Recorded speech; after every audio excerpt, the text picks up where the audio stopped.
Alhamdulillah wassalatu wassalamu ala Rasulillah wa ala alihi washabbihi wasallam. Baik. Nah, sekarang kita lanjut dengan bahasan yaitu fikih manhajus salikin, syarat salat menutup aurat. Monggo dibaca. Pembahasan fikih manhajus salikin karya Syekh Abdurrahman bin Nasir As-Sa'di, kitab salat, syarat salat menutup aurat bagian ketiga. Kata Syekh Abdurrahman bin Nasir As-Sa'di rahimahullah dalam Manhajus Salikin, wa min syurutiha satrul aurati bi thawbin mubahin la yasiful basyarah. Dan di antara syarat salat adalah menutup aurat dengan pakaian yang mubah yang tidak menyifatkan kulit. Lihat, ada beberapa syarat seperti diterangkan kemarin. Pakaiannya itu kalau untuk menutup aurat harus menutupi aurat satu, lalu digunakan pakaian yang mubah. Kemudian yang ketiga tidak transparan. Jadi benar-benar aurat tertutup. Kita kemarin sudah pelajari aurat yang wajib ditutup oleh wanita. Kesimpulannya kalau ini kaitannya dengan sholat, di dalam sholat, maka seluruh tubuhnya tertutup kecuali wajah dan telapak tangan. Namun kalau ada laki-laki asing dan dia punya keyakinan untuk menutup wajah, maka dia tutup wajahnya. Namun kalau tidak ada laki-laki yang lain, yaitu laki-laki yang bukan mahramnya, maka dia ketika itu tidak ada laki-laki lain, maka dia boleh buka wajah. Namun kalau ada laki-laki lain, dia tutup wajahnya walaupun dalam keadaan sholat. Itu lagi bahas ketika dalam sholat. Beda nanti kalau di luar sholat lagi, nanti ada aurat tersendiri yang mesti ditutup oleh wanita. Nanti para ulama bahas apakah wanita ketika di luar sholat itu wajib menutup wajahnya ataukah tidak. Ya, kemarin juga sudah disinggung hal ini. Ya, kalau jumhur berpendapat seluruh tubuh tertutup kecuali wajah dan telapak tangan. Jumhur itu mayoritas ulama. Sedangkan sebagian seperti mazhab Hambali itu menyatakan seluruh tubuhnya tertutup, termasuk wajah dan telapak tangannya. Nah, sekarang kita lihat setelah aurat wanita, kita bahas aurat laki-laki dalam sholat. Aurat laki-laki dalam sholat. Aurat laki-laki adalah antara pusar dan lutut. Ini berdasarkan kesepakatan 4 ulama madhab. Inilah yang jadi pendapat kebanyakan ulama. Nah, lihat, ini jadi pendapat kebanyakan ulama, auratnya antara pusar dan lutut. Adapun pusar dan lutut bukanlah termasuk aurat. Inilah pendapat jumhur ulama atau mayoritas dalam mazhab Malikiyah, Syafi'iyah dan Hanabilah atau Hambali. Nah, lihat, adapun pusar dan lututnya tidak termasuk aurat. Jadi pusarnya masih bisa terlihat, lututnya juga. Berarti yang dimaksud aurat apa? Di atas lutut, di bawah pusar. Tadi pendapat siapa ini? Pendapat jumhur ulama. Ya, itu pendapat jumhur ulama, yaitu mazhab Malikiyah, Syafi'iyah, Hambali. Jumhur berpendapat seperti itu. Terus, sekarang kita bahas paha itu aurat atau tidak. Apakah paha itu aurat? Dalam Al-Mawsu'ah Al-Fiqhiyah disebutkan bahwa para ulama berbeda pendapat mengenai paha itu aurat ataukah bukan. Kebanyakan ulama menganggap paha laki-laki itu aurat dan wajib untuk ditutup. Nah, kebanyakan ulama berarti jumhur, mayoritas mengatakan paha itu aurat, berarti wajib ditutup. Kita lihat pendalilannya. Ada hadis dari Abdullah bin Abbas radhiyallahu anhuma, ia berkata bahwa Rasulullah sallallahu alaihi wasallam bersabda, al-fakhidhu aurah, paha termasuk aurat. Nah, hadis riwayat Al-Baihaqi dalam Sunan Al-Kubra, hadis ini sahih, bisa dijadikan hujjah menurut Imam Al-Baihaqi. Juga dari riwayat dari Jarhat Al-Aslami, diriwayatkan oleh Imam Tirmizi. Hadisnya hasan gharib dengan ala wajhihi, yaitu dengan bentuk ini. Terus para ulama yang berpendapat bahwa paha bukanlah aurat berdalil dengan riwayat berikut ini. Nah, kalau tadi itu dalil yang menunjukkan paha itu aurat. Anas radhiyallahu anhu menceritakan Rasulullah sallallahu alaihi wasallam berperang di Khaybar. Khaybar itu daerah di kota Madinah sana. Terus, lalu kami mengerjakan sholat subuh yang waktu masih gelap. Kemudian Nabi sallallahu alaihi wasallam naik kendaraannya dan Abu Talhah pun naik kendaraannya, di mana aku duduk membonceng Abu Talhah. Lalu Nabi sallallahu alaihi wasallam melewati jalan sempit di Khaybar. Anas pun berkata, "Wa inna rukbati latamassu fakhidha nabiyyi." Nabiyillahi sallallahu alaihi wasallam thumma hasara al-izara an fakhidhihi hatta inni anzuru ila bayadi fakhidhi Nabiyillahi sallallahu alaihi wasallam, sehingga kedua lututku bersentuhan dengan paha Nabi sallallahu alaihi wasallam. Kemudian beliau membuka atau menyingkap kain sarungnya dari pahanya hingga aku melihat putihnya paha Nabi sallallahu alaihi wasallam. Dari hadis ini Ibnu Hajar menyatakan bahwa bersentuhannya lutut dan paha di sini tentu tanpa ada pembatas, karena menyentuh aurat tanpa ada pembatas tidaklah dibolehkan. Berarti dari pendapat ini menyatakan bahwasanya paha tidak termasuk aurat. Terus yang mana aurat? Yang aurat nanti sau'atain, yaitu antara kubul dan dubur saja. Berarti kubulnya yang aurat dan duburnya yang aurat. Cuma berpendapat itu saja berarti. Dari sini lihat dalilnya jelas. Kalau menurut pendapat ini, paha tadi apa? Lutut dari Anas karena jalannya itu sempit, akhirnya menyentuh ya paha Nabi Shallallahu Alaihi Wasallam. Ya namanya menyentuh berarti tidak pakai pembatas. Bi ghairi ha'il, tanpa ada pembatas. Ini menyentuhin namanya.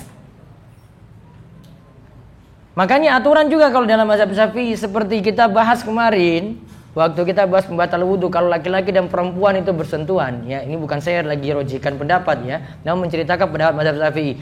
Ketika laki-laki bersentuhan dengan perempuan, yang dimaksudkan bersentuhan adalah tanpa ada pembatas. Laki-laki nyentuh perempuan tidak ada pelapis kain di sini. Kalau tidak ada pelapis kain, maka kalau bersentuhan mazhab Syafi'i batal itu, batal. Berarti kalau ada kain tidak batal. Ingat lagi bahas batal ya, bukan kamu bahas lagi nyentuh perempuan ya. Beda kan? Saya lagi bahas apa itu? Jangan kamu global-globalkan lagi. Rapopo toh, ya Allah enak banget. Lagi bahas apa tadi? Lagi bahas apa? Pembatal wudhu. Jangan globalkan ke yang lain dulu. Ini lagi bahas pembatal wudhu ini. Wudhu batal atau tidak? Bukan masalah, berarti saya boleh bersentuhan dengan cewek dong. Siapa bilang? Tadi kalimatnya apa coba? Lagi bahas pembatal wudhu. Terus laki-laki bersentuhan dengan perempuan gimana? Boleh nggak? Wah, masalah kalau yang muda-muda dengan yang muda-muda juga. Bahaya itu. Walaupun kamu bilang kamu pakai pembatas. Ustadz, saya pakai sarung tangan 5 lapis Ustadz. Saya sentuh dia. Taruhlah model pacaranmu yang baru lah. Taruhlah kayak gitu. Jadi dia pakai 5 lapis misalnya. Iya, dari segi tidak batal wudhu, iya mungkin. Iya kan, tidak langsung kan? Iya. Namun nyetrum nggak? Itu tetap tegangan tinggi. Nggak ada kita bahas sampai di situ. Saya lagi bahas pembatal wudhu. Jangan dulu globalkan ke situ dong. Konsen dulu, balik dulu ini pembatal wudhu ini. Makanya namanya bersentuhan itu. Berarti tadi kalau dikatakan lututnya Anas itu bersentuhan dengan paha Nabi SAW berarti bersentuhan langsung. Namun hadis ini sebagian ulama para ulama yang menyatakan paha itu aurat, itu menyatakan itu kan tidak sengaja, Nabi nggak buka-bukaan. Ya, Nabi SAW nggak buka-bukaan langsung. Cara bantahnya seperti itu. Ya, ulama yang yaitu jumhur tadi yang berpendapat paha itu aurat. Adapun hadis tadi al-fakhidhu auratun juga mereka masih mengkritisi hadis ini sebenarnya. Paha itu aurat. Ya. Ada yang mempermasalahkan hadis tersebut juga, ada yang mensahihkannya. Taruhlah kalau ini jadi pendapat jumhur, mereka menganggap hadis tersebut sahih. Berarti kalau paha itu aurat, berarti lutut itu tidak termasuk aurat. Terus apa lagi tadi? Pusar juga tidak termasuk aurat. Itu dalilnya. Jadi dalil yang tegas paha itu aurat. Sedangkan lutut, kalau menyatakan lutut itu masuk aurat, dhaif. Pusar masuk aurat itu dhaif. Yang ada adalah paha itu yang aurat. Ada juga sebenarnya satu riwayat lagi, ini yang jelas lagi, bahkan ini terjadi berulang kali. Kalau tadi dari Anas, ini dari Aisyah menceritakan tentang Nabi SAW juga membuka pahanya tadi, yaitu Nabi SAW pernah berbaring di rumahku, yaitu di rumah Aisyah, dalam keadaan paha atau betis beliau tersingkap. Lantas Abu Bakar radhiyallahu anhu meminta izin untuk menemui beliau dan beliau pun mengizinkan. Kemudian ia mengutarakan maksudnya. Setelah itu datanglah Umar. Beliau pun mengizinkannya dan ia pun menyampaikan keperluannya. Datanglah Utsman. Kemudian Nabi SAW bangkit untuk duduk dan merapikan bajunya yang tadi pahanya terbuka, dirapikan lagi. Kalau dengan Abu Bakar dan Umar, Nabi SAW biarkan saja kayak gitu. Namun ketika Utsman masuk, ya perlakuannya berbeda. Maka Aisyah tanya pada Rasulullah SAW, wahai Rasulullah, ketika Abu Bakar dan Umar itu masuk, Anda kok tidak menghiraukan kondisimu, yaitu tadi pahamu terbuka, wahai Rasulullah. Namun sikap Anda berbeda ketika Utsman yang menemui. Maka Nabi SAW lantas bersabda, ala astahyi min rajulin tastahi minhul malaika. Apakah saya tidak malu? Karena malaikat saja malu kepada Utsman bin Affan. Malaikat saja malu kepada Utsman bin Affan. Makanya saya malu juga. Tutup tadi paha saya. Itu maksud Nabi SAW. Dan ini jadikan dalil juga. Bahkan peristiwanya berulang sampai 3 kali. Kecuali pas Utsman itu masuk. Abu Bakar masih melihat tadi paha. Terus Umar juga masih. Kemudian Utsman baru Nabi SAW itu tutup pahanya. Nah, namun kesimpulannya. Kita lihat kesimpulannya dulu dari Syekh Muhammad bin Shalih Al-Munajjid. Syekh Muhammad Shalih Al-Munajjid hafizahullah menjelaskan bahwa dalam masalah ini ada beda pendapat di antara para ulama yang lebih hati-hati dalam beragama. Dari sisi tinjauan akhlak dan muru'ah, hendaklah seorang pria muslim menutupi pahanya. Nah lihat, sini sebutkan dari sisi agama, tinjauan akhlak, muru'ah. Muru'ah itu apa? Jaga kehormatan. Orang anggap laki-laki yang baik itu enggak pamer-pamerkan pahanya, itu gampangannya. Dia jaga itu baik-baik. Pakaian selalu tutup itu di bawah lutut terus. Dia pakai terlalu pendek celananya, malu dia. Itu namanya jaga muru'ah. Saya takut harga diri saya jatuh, gitu aja gampangannya kalau namanya muru'ah itu. Jadi dia selalu pakai ya, nutup sampai pahanya tertutup terus, orang-orang nggak tahu, orang-orang nggak lihat. Nah, terus para ulama yang menganggap bahwa paha itu bukanlah aurat tetap mengingatkan dua kondisi. Nah lihat, taruhlah kita bagi pendapat tadi yang menyatakan paha itu bukan aurat, namun hal ini tidak berlaku untuk dua kondisi. Satu, saat sholat. Nah saat sholat tidak boleh buka-bukaan paha. Terus dua, yang kedua jika menimbulkan godaan. Nah jika menimbulkan godaan, misalnya di luar sholat, ya. Apalagi pahanya kelihatan mulus gitu, laki-laki lagi. Ya. Kamu pikirannya macam-macam dengan laki-laki jadinya.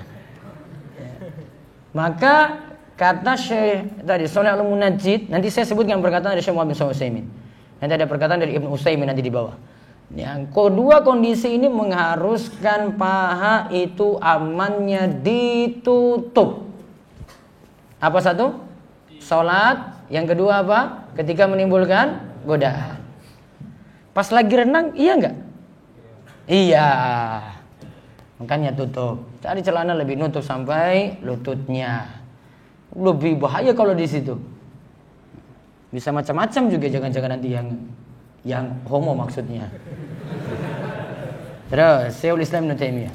Syekhul Islam Ibnu Taimiyah rahimahullah berkata, menurut salah satu pendapat dari Imam Ahmad, yang termasuk aurat adalah kubul dan dubur, sedangkan paha bukanlah aurat, jadi boleh dipandang oleh lainnya. Namun hal ini tidaklah berlaku ketika sholat dan tawaf. Tidak boleh seseorang sholat dalam keadaan pahanya terbuka, baik yang menganggap paha termasuk aurat ataukah bukan. Dan seseorang juga tidak boleh tawaf dalam keadaan telanjang. Nah lihat, sholat tidak boleh dalam keadaan paha itu terbuka, walaupun menganggap paha itu bukan aurat. Terus Syekh Muhammad bin Shalih Al-Utsaimin rahimahullah berkata, pendapat terkuat menurutku, paha bukanlah aurat kecuali jika ditampakkan dapat menimbulkan godaan. Yang ada pada para pemuda wajib pahanya ditutup. Baik, wajib pahanya itu ditutup dan ini jelas lebih aman. Taruhlah dari pendapat yang tadi, maka amannya sekali lagi seperti kata Syekh Abdullah Al-Fauzan yang kami sebut, Syekh Muhammad Shalih Al-Munajjid tadi disebutkan di atas. Amannya Ya, paha itu dalam keadaan tertutup, mau olahraga apapun. Ya, biasa paling sering pada olahraga apa? Apa? Lari, apa lagi? Bola juga kan? Bola masih bisa turun di sini ya. Ya, kalau ada ini, ya maka bagusnya lebih tertutup sampai nutup lutut lebih bagus. Ya, nutup lutut lebih bagus. Atau lututnya kelihatan, yang penting itu aman yang di atasnya. Itu lebih bagus. Ini untuk laki-laki. Terus sekarang kita bahas, apakah pundak wajib ditutup saat sholat? Ya, monggo dibaca. Apakah pundak wajib ditutup saat sholat? Dari Abu Hurairah radhiyallahu anhu, Rasulullah sallallahu alaihi wasallam bersabda, "La yusalli ahadukum fi thawbil wahidi laisa ala atiqaihi syai'un." Tidak boleh salah seorang di antara kalian sholat dengan satu helai kain yang tidak menutupi pundaknya sedikit pun. Nah, berarti kalau ada satu helai kain, pundaknya harus nutup juga atasnya ini. Atik itu antara leher dengan ini, mangkibai, yaitu pundak. Berarti sekitar ini. Ya, sekitar sini. Kita masih sebut ini pundak juga ini. Namun pundak yang dekat dengan leher ini. Ini ditutup. Ya, ini ditutup. Ya, sekitar sini ini ditutup. Nah, sekarang kita lihat keterangannya. Ada beda pendapat dalam hal ini. Para ulama berselisih pendapat tentang disyaratkan sesuatu yang menutup pundak dalam sholat. Pendapat pertama menyatakan bahwa menutup pundak dengan sesuatu dalam sholat itu disunnahkan, tidak sampai wajib. Inilah pendapat jumhur atau kebanyakan ulama seperti ulama Hanafiyah, Malikiyah, dan Syafi'iyah, serta merupakan salah satu pendapat dalam madhab Imam Ahmad. Jadi kalau menurut jumhur, kebanyakan ulama, menutup pundak tidak sampai wajib. Berarti kesempurnaan. Ya, terus pendapat kedua. Pendapat kedua menyatakan bahwa menutup pundak saat sholat itu syarat. Inilah pendapat madhab Hambali, juga menjadi pendapat Ibnu Hazm, Asy-Syaukani, dan Syekh Abdul Aziz bin Baz. Nah, kita lihat kesimpulannya dari Syekh Muhammad bin Shalih Al-Utsaimin. Syekh Muhammad bin Shalih Al-Utsaimin rahimahullah berpendapat bahwa menutup pundak saat sholat adalah sunnah, bukanlah wajib, baik untuk sholat wajib maupun sholat sunnah. Hal ini berdasarkan hadis, jika memang sempit maka jadikanlah sarung dengannya. Pendapat yang menyatakan pundak itu disunnahkan ditutup, itulah pendapat yang lebih kuat dan jadi pendapat kebanyakan ulama. Perintah yang mengharuskan pundak ditutup bukanlah maksudnya pundak itu aurat, namun demi kesempurnaan dalam berpakaian saat sholat, pundak itu ditutup. Jadi kalau menurut Syekh Muhammad bin Shalih Al-Utsaimin, menutup pundak bagian dari kesempurnaan. Ya, ini bagian dari kesempurnaan. Dan ini yang lebih hati-hati. Namun ada pendapat lagi Syekh Abdullah bin Shalih Al-Fauzan di bawah. Syekh Abdullah bin Shalih Al-Fauzan hafizahullah menguatkan pendapat wajibnya menutup pundak. Ia pun merinci, yang pertama, jika memang pakaian itu lebar, bisa menutupi atas dan bawah, maka tutuplah atas dan bawah.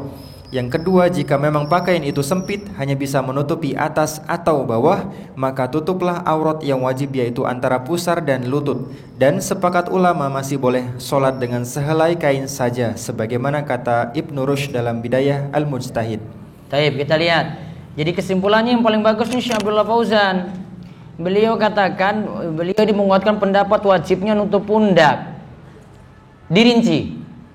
Kalau memang pakaiannya itu lebar, artinya kita punya pakaian, ada koko bagian atas punya, sarung atau celana bagian bawah juga punya, maka tutuplah atas dan bawah. Maka kalau dia punya koko, nggak boleh dia pakai alasan, wah dia pakai sarung aja itu sholat. Kenapa kamu sholat pakai sarung? Oh boleh kok. Kalau kata Syekh Abdullah Fauzan, nutup itu kamu punya pakaian yang lebar, karena bisa tutup atas dan bawah. Kecuali kondisi yang kedua, jika memang pakaian itu sempit, maksudnya hanya bisa menutupi atas atau bawah saja. Nah, pakaian atas ini misalnya kena najis, cuma tinggal sarung, ya, cuma tinggal sarung aja. Mau narik ke atas dia juga nggak bisa nutup sampai pundak, cuma bisa bawah saja kan? Maka tutuplah aurat yang wajib. Aurat yang wajib apa? Antara pusar dan lutut. Dan sepakat ulama, walaupun kamu sholat dengan satu helai kain saja sah. Taruhlah sarung saja tadi ya. Namun itu ingat, itu ketika tidak ada pakaian apa-apa kecuali satu saja hanya bisa nutupi atas atau bawah, maka milih untuk nutupi aurat yang wajib. Dan ini nanti berlaku ketika ada jenazah yang ingin dikafani pula. Kalau jenazah ingin dikafani, kan kita pakai 3 lembar kain. Kalau ini tutup sempurna. Kalau punya 3 lembar kain tutup sempurna seperti itu. Namun kalau ada cuma 1 lembar kain saja, seperti keadaannya Mus'ab bin Umair. Mus'ab bin Umair itu meninggal dunia dalam keadaan cuma 1 lembar kain saja dia punya. Tarik ke atas, diceritakan riwayatnya, tarik ke atas, bawah terbuka. Tarik ke bawah, atas terbuka. Maka cuma ditutup aurat yang wajib. Berarti apa? Antara pusar dan lutut. Berarti cuma jadikan seperti sarung saja. Sah. Maka dirinci dengan 2 rincian ini yang paling bagus. Dan ini paling aman. Jadi gini, kalau kita sholat tidak boleh ya nganggap enteng ketika kita cuma pakai sarung saja bawah. Dan jangan berhujah dengan kalimat yang di awal tadi, aurat itu antara pusar dan lutut saja. Kalau kita punya baju lagi atau koko lagi yang bagian atas, di sini tidak dipersyaratkan koko berarti ya. Yang penting ada yang nutupi pundak. Nah, kecuali kalau tidak ada lagi baju yang lainnya, akhirnya cuma pakai 1, maka cuma 1 itu saja dia pakai. Wallahu a'lam bishawab. Baik, kita lanjut beberapa pertanyaan. Ustaz, jika saya bangun tidur lalu posisi saya sedang tengkurap, apakah berdosa? Pada saat hendak tidur saya ke kanan, namun saat bangun saya tengkurap. Ingat, kaidah pertama, kalau dalam keadaan tidak sadar atau dalam keadaan lupa, tidak sengaja melakukan suatu pelanggaran, dianggap seperti tidak melakukan. Itu pertama. Jadi misalnya kaitannya dengan ibadah, pelanggaran saat kita puasa. Ada yang melakukan pelanggaran makan di siang hari puasa. Itu kan pelanggaran. Puasanya sah atau tidak? Sah. Dia dianggap seperti tidak melakukan. Dia dianggap seperti tidak melakukan pelanggaran saat puasa. Makanya tadi seperti tidak dianggap. Itu kaidahnya. Kemudian kaidah yang kedua, ya, yang melakukan sesuatu karena lupa atau tidak sengaja dianggap dosa. Berarti tidak dikenakan dosa. Nabi SAW itu bersabda, Innallaha tajawazali an ummati al-khata'a wa nisyana wa mastukrihu alaih. Allah itu maafkan dosa ketika seseorang itu lupa, tidak sengaja atau dipaksa. 3 hal ya, lupa, tidak sengaja atau dipaksa. Ada yang melakukan seperti ini, dosa tidak kena. Namun tentang masalah dia harus ganti ataukah tidak, nah itu kalau dia meninggalkan kewajiban, iya harus ganti. Namun kalau dosanya tidak kena, contoh, dia lupa kerjakan sholat subuh atau baru bangun jam 7 misalnya. Seperti yang kemarin kita bahas ketika qada sholat saat tertidur tadi. Kena dosa enggak dia kerjakan sholat subuh jam 7? Tidak. Dia tetap kerjakan sholat namun tidak kena dosa saat itu. Jadi intinya tidak berdosa karena tidak sadar tadi ketika bangun tidur dalam keadaan tengkurap tadi. Kemudian dianggap seperti tidak melakukannya. Namun saran saya asalnya melatih diri terus supaya tidak tidur tengkurap lagi. Biasakan.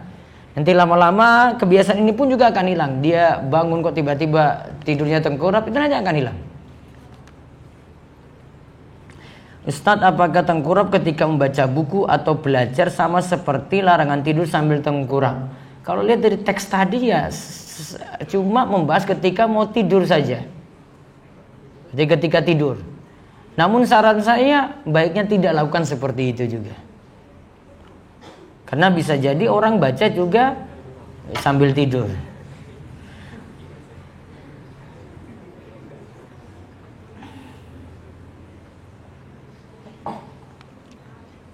Gimana hukumnya datang ke kajian dengan menggunakan ojek online dengan driver laki-laki untuk akhwat? Baiknya tidak. Artinya lebih amannya tidak menggunakan ojek online seperti itu.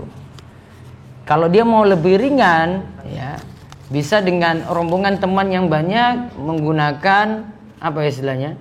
Car itu apa? Go-car misalnya. Lebih aman dari sisi satu pengemudi dengan banyak perempuan, lebih aman dia dibandingkan dia sendiri.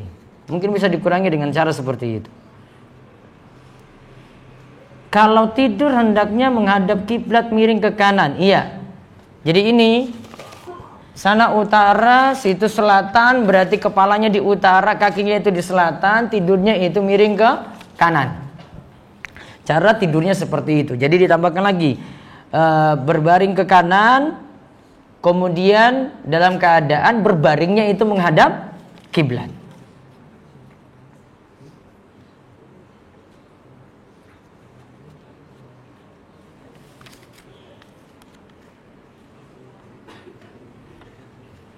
Pakaian polos terlarang. Apakah pakaian dalam yang berwarna merah polos juga termasuk yang dilarang?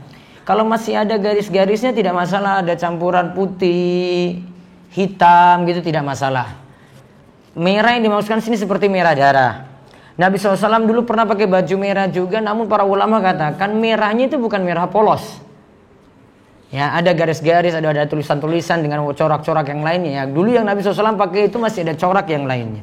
Kalau merah polos untuk laki-laki baiknya dihindari. Kalau perempuan warnanya bebas. Kalau laki-laki cuma ini saja yang jadi masalah. Bagaimana sholat saya menggunakan baju dari kado mantan saya? Apakah haram? Sholatnya sah. Ingat mantan yang dosa. Berarti kamu pakai baju itu ingat-ingat mantan, dosa kamu. Jadi ketika sholat terus bayangkan lagi, iya ini mantan saya luar biasa baiknya, sampai saya pakai ketika sholat, dosa kamu. Makanya gak usah pakai lagi. Aneh-aneh saja ini ya. Apa ciri sholat yang diterima Allah? Yang pertama ikhlas. Kemudian yang kedua adalah tuntunan dia ikuti. Taunya diterima itu bagaimana? Pasti ketika jalankan sholat dengan cara yang benar seperti ini, nantinya merubah dirinya jadi lebih baik. Tanda yang paling penting, tanha anil fahsya'i wal munkar. Sholat itu mencegah perbuatan keji dan munkar. Berarti kalau ini sudah dilakukan, sholat sudah dilakukan, bisa cegah itu, sholatnya sudah baik. Itu tanda paling pentingnya untuk diterima. Ustadz, saya pernah wudhu bersama bapak-bapak dan wudhunya terlalu cepat dan saya lihat seperti kurang sempurna, dan di saat sholat dia yang jadi imam. Saya tidak mau bermakmum dengannya karena alasan itu. Apakah boleh berbuat seperti itu? Kalau dia cepat-cepat selama anggota wudhunya ya semuanya itu terbasuh sempurna, tangannya sampai siku-sikunya kena, ya sudah sah. Maka bukan masalah cepatnya di sini. Namun yang nanti dipermasalahkan adalah ketika dia itu wudu ada bagian yang tidak terbasuh, seperti Nabi SAW pernah tegur sahabat yang bagian tumitnya tidak terbasuh karena cepat-cepat. Maka Nabi SAW melihat mereka itu ada tumitnya yang tidak terbasuh, Nabi ancam itu. Wailul lil aqabi minan nar. Celakalah tumit yang tidak terbasuh air wudu, diancam dengan neraka. Ada bagian yang tidak terbasuh. Jadi kalau cepatnya di sini selama itu masih membasuh semua anggota, maka tidak masalah. Maka nanti dilihat lagi, asalnya masih boleh. Ya, kita husnuzon ini cepat tapi sempurna tadi, artinya bagian-bagian itu tidak luput. Kecuali tadi antum sudah tahu kalau itu ada bagian yang memang tidak terbasuh, ingatkan itu imam, kemudian suruh dia ulangi wudu, atau memang kalau sudah diingatkan nggak mau ya sudah, berarti baiknya kalau antum sendiri yang tahu berarti tidak bermakmum di belakangnya. Apakah safar hanya untuk orang bepergian mencari ilmu saja? Bagaimana kalau pergi liburan atau rila, bolehkah menjamak sholat? Kalau pakai pendapat dalam mazhab Syafi'i, menjamak dan termasuk mengambil keringanan saat safar berlaku untuk safar yang minimal mubah. Berarti safar ibadah masuk dalamnya, safar mubah juga masuk dalamnya. Rila jalan-jalan itu mubah atau gimana? Mubah. Berarti kalau safarnya safar maksiat, tidak boleh ambil keringanan ketika safar. Contohnya apa? Safarnya maksiat. Yo, dia naik gunung bareng pacarnya. Iya kan? Ayo kita jamak qashar. Nggak bisa. Safarnya maksiat gimana coba? Iya kan? Tadi kaidahnya dalam mazhab Syafi'i ya. Safar yang boleh ambil keringanan adalah safar yang minimalnya apa? Mubah, bukan safar maksiat. Berarti kalau safar maksiat tidak boleh ambil keringanan. Kenapa tidak boleh ambil? Hukuman untuk kamu. Kamu kenapa bermaksiat saat safar? Karena adilnya yang ambil keringanan ini orang yang minimal nggak maksiat dong. Berarti dia yang mubah saja boleh. Namun kalau maksiat nggak boleh. Gitu. Ustadz, anak sudah coba tidur baring ke kanan, tapi tidak bisa tidur-tidur. Saat anak coba tidur ke kiri bisa tidur. Ya sudah, berarti tidur ke kiri. Tapi sudah saya rinci kan tadi kan. Tidur ke kiri masih boleh nggak? Masih boleh. Yang tidak boleh tidur tengkurap tadi. Belajar lagi, nanti coba lagi. Apakah boleh qada sholat selain jika bangun jam 6, tetapi pada saat jam 4 bangunnya matikan alarm? Aduh, kamu sudah dosa ini. Dia jam 4 bangun, terus matikan alarm, akhirnya bangun jam 6. Itu kan? Ini maksud pertanyaannya. Ini kemarin sudah kita singgung. Berarti dia sengaja mundur sholat. Karena jam 4 itu sudah lewat, itu azan juga sudah lewat, mau nunggu iqomah. Berarti dia sudah bangun tepat waktu sebenarnya. Namun dia tunda-tunda tadi kan. Berarti mengundur waktu sholat dengan sengaja. Minimal kena ayat fawailul lil musallin allazina hum an sholatihim sahun. Celakalah orang yang lalai dari sholatnya. Apa lalai dari sholatnya? Yaitu orang yang sholat lalai dari sholatnya. Kata para ulama, undur sholat keluar dari waktunya sengaja. Di antara pengertiannya seperti itu. Apa hukumnya mendengarkan rekaman ayat-ayat ruqyah dengan tujuan untuk meruqyah diri sendiri? Baiknya ruqyah tidak pakai rekaman seperti itu. Lebih berpengaruh kalau baca sendiri. Ya, lebih berpengaruh kalau baca sendiri. Mau di setel tadi rekaman ini, kalau yang di ruqyah memang nggak masuk di dia. Karena kan ruqyah itu bisa berpengaruh dari sisi satu, orang yang di ruqyah dan orang yang meruqyah. Kalau orang di ruqyah ini tidak sadar untuk di ruqyah gitu, tidak mau pernah tobat juga atas perbuatan-perbuatannya. Misalnya dia buat syirik nih sampai dia itu kena kesurupan, maka nggak akan berpengaruh itu tadi sihir, nggak akan berpengaruh ruqyah untuk mengobati sihirnya misalnya. Jadi amannya tidak pakai rekaman, namun di ruqyah langsung itu lebih bagus dan lebih cepat berpengaruh. Ya, lebih cepat berpengaruh daripada dengan menggunakan rekaman. 15 menit lagi kita lanjut dengan tanya jawab. Bagaimana batasan waktu salat tahajud di sepertiga malam terakhir jika dikaitkan dengan munculnya fajar kadzib? Apakah ada relevansinya? Fajar kadzib itu fajar sebelum fajar shadiq. Kalau fajar shadiq itu fajar subuh. Ketika fajar shadiq muncul maka garis putih datar, setelah itu muncul terang sampai datang pagi. Kalau fajar kadzib muncul cahaya di ufuk nantinya. Namun setelah itu belum terang lagi, artinya kembali gelap lagi. Itu namanya fajar kadzib. Adapun waktu sholat tahajud sepertiga malam terakhir itu malam dibagi 3. Malam itu dari waktu subuh taruhlah jam 4. Ya, sebelumnya maghrib berarti jam 6, taruhlah jam 6 sampai jam 4 berarti 10 jam. Dibagi 3 berarti sepertiganya sekitar 3 jam, sekitar jam 1 malam. Itu untuk sepertiga malam terakhir tadi.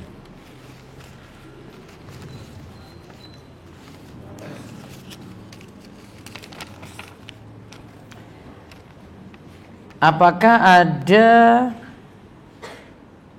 qadha untuk sholat yang disengaja ditinggalkan atau pada dasarnya memang tidak ingin sholat? Kemarin kita sudah bahas kalau ada yang meninggalkan sholat dengan sengaja, sholatnya diqadha atau tidak? Tidak. Cukup bertobat dengan tobatan nasuha lalu dia memperbanyak sholat sunnah. Saya sudah sholat kan di masjid namun sendiri karena telat. Setelah ditunggu beberapa saat tak kunjung datang jamaah yang hendak sholat. Jadilah saya sholat namun sendiri. Pas sudah selesai sholat, saya ada jamaah yang hendak sholat. Apakah boleh saya mengulangi sholat demi untuk mendapatkan pahala sholat berjamaah? Boleh. Jadi kalau tadi mau nunggu bisa dapat pahala sholat berjamaah lebih bagus daripada sholat sendirian. Maka kalau dia mau mengulangi lagi untuk dapat pahala itu boleh. Bagaimana hukum setelah wudhu kita memakai bedak, lipstik, kemudian sholat? Apakah sholat kita sah atau batal? Karena seringnya hal ini terjadi kalau mau sholat id. Saya sering dapat pertanyaan kayak gitu, namun saya lihat kalau jawab gitu. Kalau yang jawabnya lagi pakai lipstik atau ini saya nggak bisa singgung langsung, nanti kena gitu. Kalau sekarang saya jawab aja kalau gitu ya. Asalnya baiknya ketika sholat ya biasa-biasa saja gitu. Nanti kalau ini di luar, apalagi sholat id kan berarti di luar kan ya, maka baiknya tidak berdandan seperti itu untuk wanita. Nantinya ketika di dalam rumah untuk suami ataukah dia itu menutup mukanya misalnya spesial untuk suami berarti tidak masalah. Wallahu a'lam. Apakah bisa disebut zalim orang yang memaksakan masuk ke dalam shop nyelonong gitu terus ke dalam shop yang sebenarnya sudah penuh? Iya, dia bisa jadi menzalimi kanan kiri yang sudah mengisi lebih dahulu dan paksakan di situ karena posisi untuk space untuk duduk lagi sulit.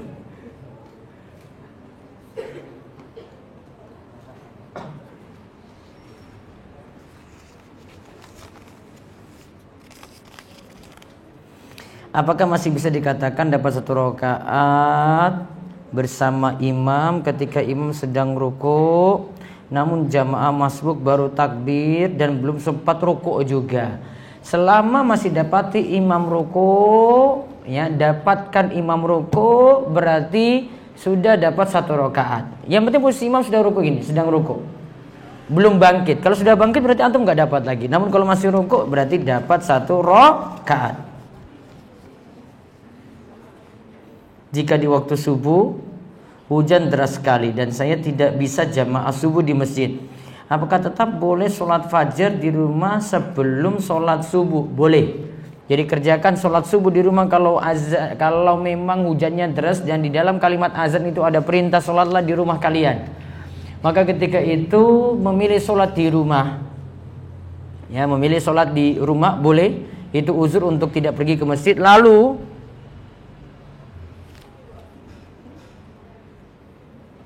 boleh mengerjakan sholat sunnah fajar juga. Jadi sebelum sholat subuh dia kerjakan sholat sunnah fajar terlebih dahulu. Di rumah saya terdapat keris yang merupakan peninggalan orang-orang tua saya dulu. Saya dan ibu saya berencana membuang atau memusnahkan keris tersebut. Apakah ada cara-cara khusus untuk menghilangkan atau membuang benda tersebut? Tidak ada cara khusus. Dengan keyakinan pokoknya benda ini tidak membawa bahaya, maka silahkan dihilangkan saja.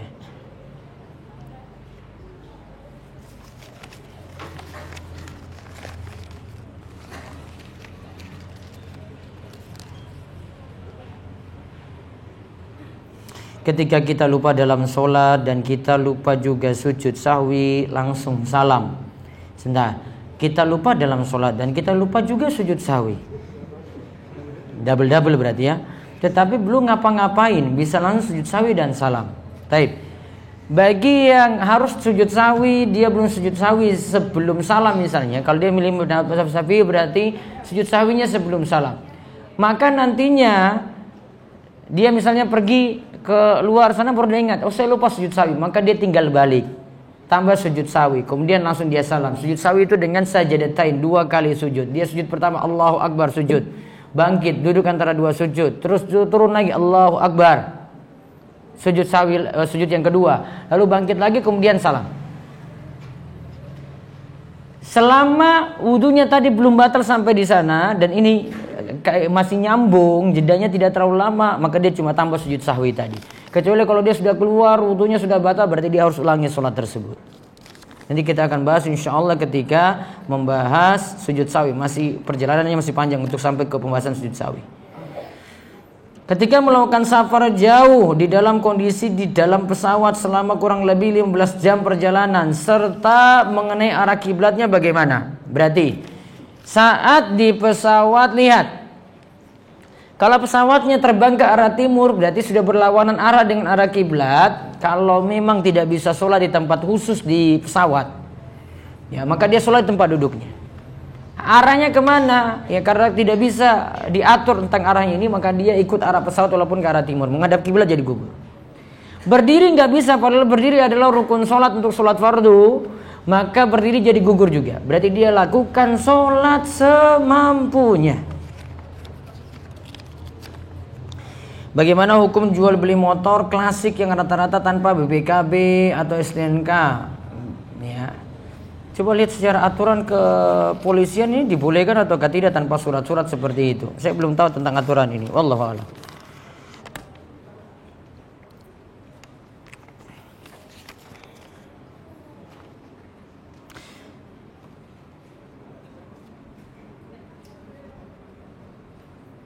Transaksi jual beli haram dilakukan di masjid.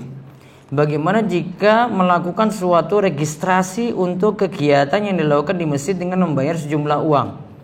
Misalnya kegiatan tahfidz, di situ ada peserta dituntut untuk bayar uang makan misalnya, maka saran saya tetap di luar masjid.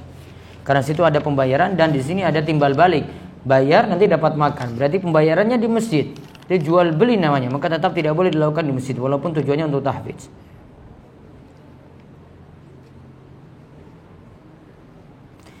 Hukum mengadakan acara atau mengikuti acara 7 hari sampai 1000 hari dalamnya tidak ada sesajen. Apakah boleh ikut atau tidak? Dari penentuan harinya sudah tidak ada tuntunan.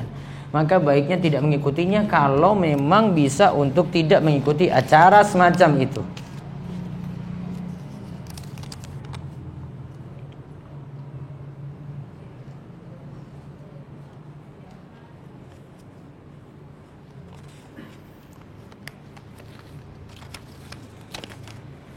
Apa hukumnya mengelola uang yang tidak jelas asalnya dari mana? Uang ini saya dapat dari atasan kerja, di mana bertujuan untuk uang operasional para bawahannya, talangan untuk membeli tiket dinas keluar kota.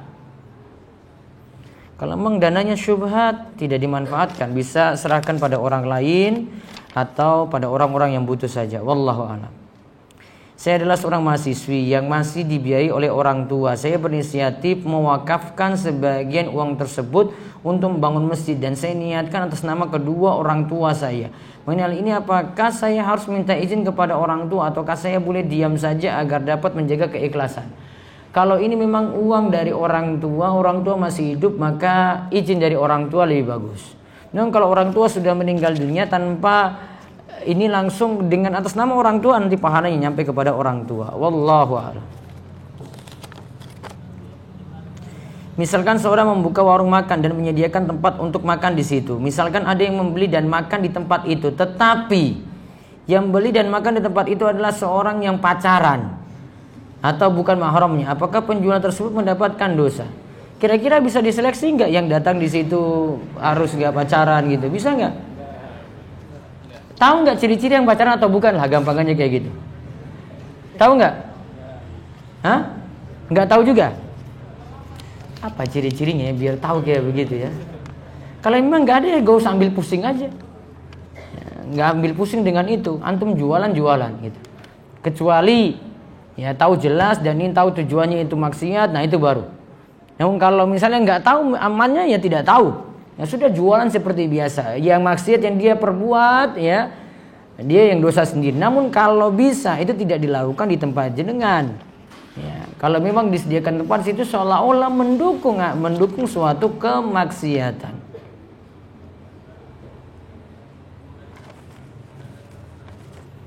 Tiga lagi ya.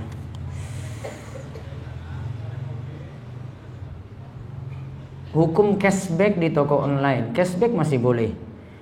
Hukum penggunaan non cash virtual di toko online. Ini saya belum pernah ini. Jadi nanti ada yang tolong terangkan dulu. Hukum jual beli uang jadul atau kuno. Kalau uang itu tidak berlaku lagi, wallahu alam, penjualannya tidak seperti menukar uang dengan uang, karena yang itu tidak lagi berfungsi seperti alat tukar. Sehingga kalau ada yang menjual misalnya dengan harga yang berbeda dengan yang tertulis dalam mata uang, itu sah-sah saja, wallahu alam. Uang infak masjid boleh nggak dipakai untuk kajian tablik akbar? Tergantung, yang penting dari takmir masjid umumkan kepada jamaah, ini uang ini nanti yang ditarik, ini akan digunakan untuk tablik akbar. Boleh seperti itu dan sah-sah saja. Jadi anak kerja di koperasi dan UMKM. Nah, di dinas ini membina atau menaungi koperasi dan UMKM, tapi tidak mendapatkan uang dari koperasi dan UMKM, dan posisi saya di bagian TU. Pekerjaan saya termasuk riba, Ustaz? Coba dicek di koperasi itu ada simpan pinjam atau tidak. Rata-rata ada nggak? Ada atau tidak? Ada. Maka timbang baik-baik.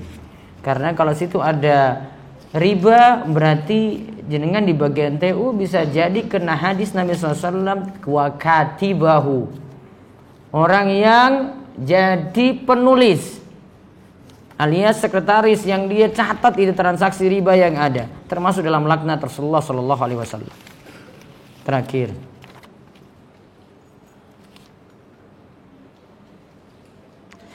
bagaimana hukumnya mengendorse wanita untuk produk yang kita jual, misalnya tas dan sepatu wanita, dan mengupload ke sosmed? Boleh, namun untuk akun yang cuma dilihat perempuan saja. Bisa nggak kira-kira? Maka kalau baiknya tidak tampilkan face gitu. Cuma penting aja, misalnya dia jualan gamis ya, berarti cuma bentuk gamisnya saja yang dipakai perempuan, namun muka nggak kelihatan. Gitu aja. Bagian muka dihapus, atau dia cuma tampilkan saja pakaian tertentu gitu. Itu lebih aman. Ini seperti dia pajang di manekin atau patung gitu aja. Itu lebih aman di situ daripada dia tampilkan sosok cantik di situ. Karena medsos itu semua orang bisa buka.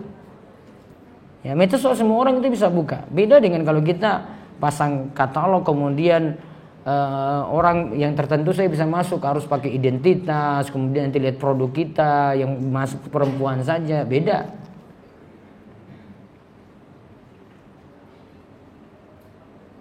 Bagaimana Ustadz bekerja dan menafkahi keluarga? Ya sudah punya usaha sendiri, maka nggak pusing-pusing ngisi gitu, santai-santai aja. Ya, ditanya kerjaannya apa saja, sudah ada bisnis. Bagaimana batasan waktu sholat sudah tadi. Wallahu a'lam bishawab. Nanti kita ketemu lagi insyaallah usbu'ul qadim, pekan depan, dengan jam yang sama biiznillah. Demikian kita cukupkan, dan mudah-mudahan semuanya diberi taufik dan hidayah. Dan insyaallah nanti tanggal 31 di Masjid Pongdalangan ini ada tablik akbar nantinya, biar orang terlalaikan dari mengikuti tahun baru yang foya-foya. Nanti ada kajian di sini, nanti ada yang mau membantu untuk sumbang acara tersebut di Masjid Pongdalangan, membuka sumbangan untuk itu. Dan insyaallah ada kegiatan sosial juga yang diadakan Masjid Pongdalangan ini, dan bisa diikuti sebenarnya umum ya, nantinya tanggal 31 bar Isya, setelah sholat Isya insyaallah. Terbuka untuk umum, siapa saja bisa bawa keluarga juga. Demikian kita tutup dengan doa kafaratul majelis. Monggo subhanakallahumma bihamdika asyhadu alla ilaha illa anta astaghfiruka wa atubu ilaik. Assalamualaikum warahmatullahi wabarakatuh.